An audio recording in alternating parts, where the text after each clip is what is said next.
Guys, உத்தாராப்டர் இந்த dinosaur பார்த்தீங்கன்னா 139லேருந்து 135 million வருஷத்துக்கு முன்னாடி இப்போ இருக்கிற அமெரிக்காவில் தான் இதுங்க வாழ்ந்திருக்கு. இந்த இனத்தை 1993 அமெரிக்கன் ஆராய்ச்சியாளரான ஜேம்ஸ் கீர்க்லாண்டுங்கிறவர் கண்டுபிடிச்சிருக்காரு. உத்தாராப்டர் ஆஸ்ட்ரோமைசி வகையுடன் சகாக்களா சொல்கிறாங்க. இந்த டைனோசரோட புதைப்படிவங்களை சிடார் மலையில் தான் கண்டுபிடிச்சிருக்காங்க. சின்ன வயசு டைனோசரோட மண்டை ஓடுகளையும் பிந்தைய மண்டை ஓடுகளையும் உட்பட நிறைய கூடுதல் மாதிரிகளை சேகரிச்சிருக்காங்க. ராப்டர் வகையிலேயே இந்த உத்தாராப்டர் தான் பெரிய ராப்டர்னு சொல்கிறாங்க. இதோட வளர்ச்சி பார்த்தீங்கன்னா 20லேருந்து 23 அடி வரைக்கும் இருக்கும். இதோட வெயிட் பார்த்தீங்கன்னா 500 கிலோகிராம் வரைக்கும் இருக்கும். இதுங்க கனமான தரையில தன் இருப்பிடத்தை உருவாக்கி வாழ்ந்திருக்கு.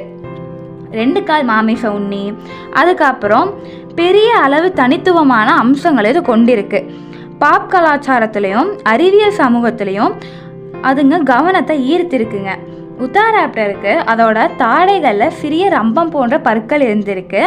இதுங்களோட 2வது கால் நகத்தில் பார்த்தீங்கன்னா தன்னோட இறை மிருகத்தை கொலை செய்கிற அளவுக்கு தன்மை கொண்டதாக இருந்திருக்கு.